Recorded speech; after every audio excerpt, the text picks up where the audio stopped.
भारत में online shopping करने वाले ग्राहकों की संख्या बहुत तेजी से बढ़ रही है।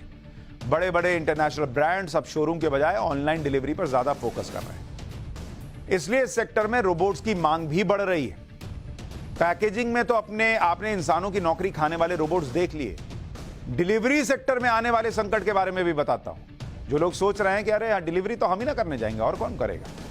दुनिया की सबसे बड़ी ऑनलाइन शॉपिंग कंपनी में से एक अमेजॉन अब ड्रोन से सामान सप्लाई करने की तैयारी कर रही है। देखिए, ड्रोन उड़ रहा है, सामान लेके जा रहा है। अब सप्लाई कौन करेगा? ड्रोन। तो फिर आप क्या कीजिएगा? इसके लिए वो दुनिया भर में टेस्टिंग कर रही है ताकि कम समय में ज्यादा से ज्यादा सामान की डिलीवरी की जा सके।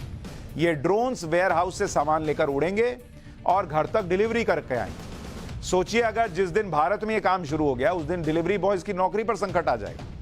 और ये दिन बहुत ज्यादा दूर नहीं है भाई, क्योंकि चैट जीपीटी और बिंग जैसे एआई चैटबॉट के आने के बाद ये बात साफ हो गई है कि दुनिया भर में अगले कुछ सालों में करोड़ों नौकरियां खतरे में पड़ने वाली हैं।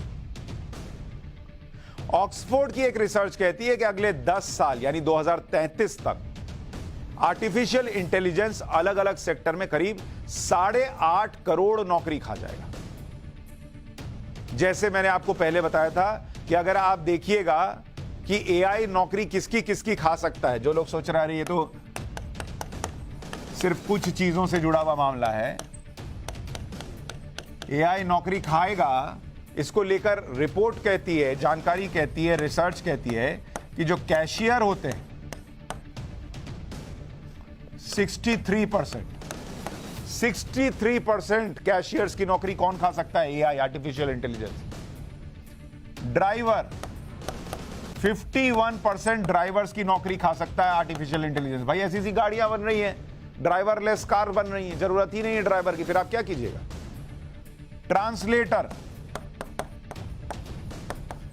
यानी जो ट्रांसलेट करके देता है 42%। ऐसे ऐसे चैट जीपीटी वगैरह आ गए, वो 2 मिनट में ट्रांसलेट करके दे रहे हैं।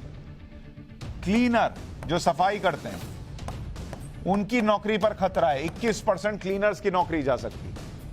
जो होटल में वेटर होते हैं 17% उनकी नौकरी जा सकती है। यहां नोएडा आप चले जाइए, नोएडा में एक खुला हुआ है रेस्टोरेंट जहां वो रोबोट जो है उसके हाथ में ऐसा ट्रे जैसा है, वो उसकी पटरी जैसी बनी हुई है, वो ऐसे लेके आता है और आप सामान रख के चला जाता है।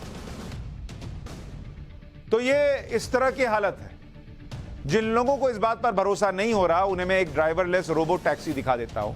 ये अमेज़न कंपनी की रोबो टैक्सी है जिसे कोई ड्राइवर नहीं बल्कि एआई यानी आर्टिफिशियल इंटेलिजेंस चला रहा है। ये टैक्सी ऑफिस कैंपस में अपने कर्मचारियों को एक जगह से दूसरी जगह ले जाती है। इसका दूसरा पहलू यह भी है कि आने वाले समय में एआई सेक्टर में नौकरियों की सबसे ज्यादा उम्मीद है। भारत में पिछले महीने फरवरी तक एआई सेक्टर में 45,000 जॉब की वैकेंसी थी। इसमें डेटा साइंटिस्ट और ML engineer, machine learning engineer की सबसे ज्यादा डिमांड है। इसलिए इस सेक्टर में अपनी एजुकेशन के बारे में सोचिए, करियर बनाने का विचार कीजिए। लेकिन हर कोई अब एआई इंटेलिजेंस के लिए तो काम नहीं कर सकता ना, या इतना उसी दिशा में पढ़ता हो, ऐसा तो हो नहीं सकता।